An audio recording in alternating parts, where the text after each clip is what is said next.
Nossa dica de número 11 é relacionada a dependentes também.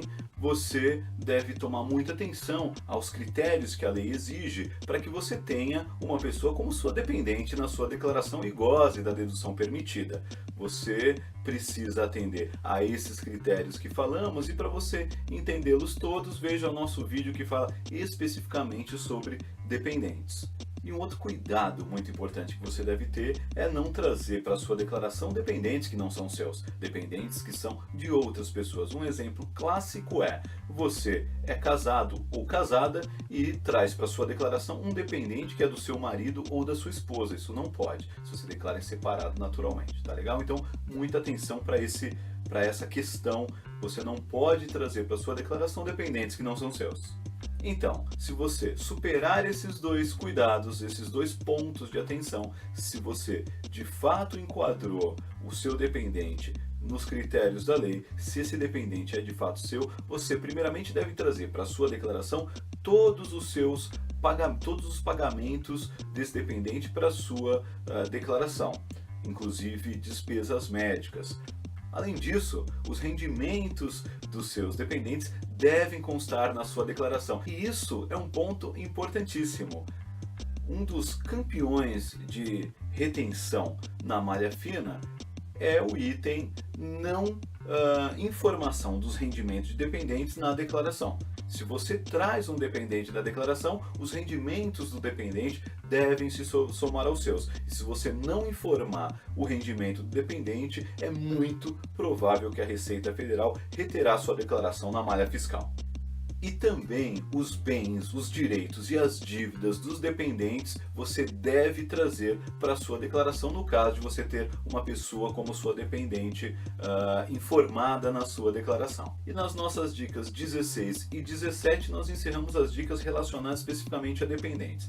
A primeira delas, a de número 16, ela chama a sua atenção para que você não tenha um mesmo dependente constando como dependente em duas declarações. Imagine de novo o exemplo do casal: um filho que consta como dependente na declaração do pai e na declaração da mãe se declaram em separados. Um dependente só pode constar numa das declarações, fique atento a isso. E outro cuidado que você deve ter com relação ao dependente é que o dependente, que é a nossa dica de número 17, o dependente não pode fazer sua própria declaração. Se você tem um dependente, se certifique que ele não faça inadvertidamente a entrega também da sua declaração, porque ambos terão problemas aí junto à malha fina.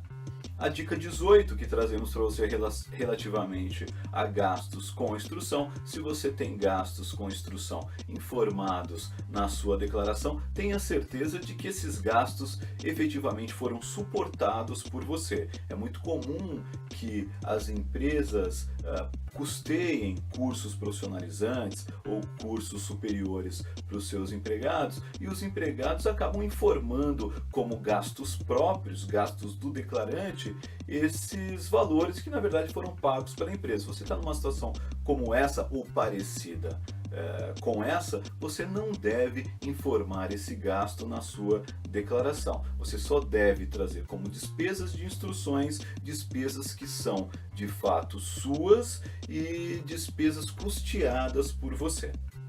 Quase encerrando, a nossa dica de número 19 é relacionada à pensão alimentícia. Se você paga a pensão alimentícia, a dedução que você deve fazer na sua declaração é da pensão alimentícia paga. Você não pode trazer para a sua declaração, além do gasto dedutível com a sua pensão alimentícia, também o seu alimentando como dependente, porque aí você vai ter a dedução do dependente indevida nesse caso, com uma única exceção, que é no primeiro ano do pagamento da pensão alimentícia. Nesse primeiro ano, você pode ter o alimentando tanto como dependente, como você também deduzir o gasto com a pensão alimentícia. Nos anos seguintes, do segundo ano em diante dessa situação surgida, você só pode deduzir o gasto com pensão alimentícia. E, por fim, a nossa dica de número 20, ela encerra uma recomendação enorme, que é: você deve ter coerência entre o que você teve de acréscimos patrimoniais e o que você teve de rendimentos declarados na sua declaração do imposto de renda. A Receita Federal é muito atenta a isso e ela faz cruzamentos eletrônicos que detectam com muita facilidade anomalias, descasamentos entre recebimentos, entre rendimentos e acréscimos patrimoniais. Os rendimentos que você traz na sua declaração devem suportar todos os seus acréscimos patrimoniais, do contrário você vai estar numa situação de acréscimo patrimonial a descoberto. Isso dá espaço inclusive para a Receita Federal te autuar e te tributar, tá legal? Muito atento a isso. E encerramos toda essa lista com uma recomendação a mais, que ela é de tão importante, queremos dar essa ênfase. Declare absolutamente todos os seus rendimentos recebidos.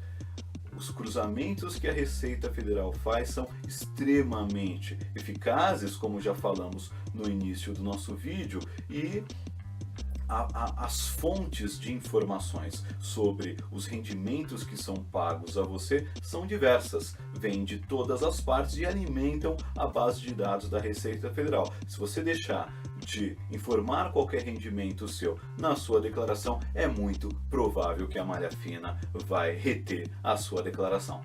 Tá legal? Essas são as 20 dicas que reunimos para vocês nesse vídeo. Espero que elas ajudem vocês ao preenchimento da sua declaração e que vocês corram o menor risco possível de ter sua declaração retida na malha fina. Muito sucesso e um forte abraço!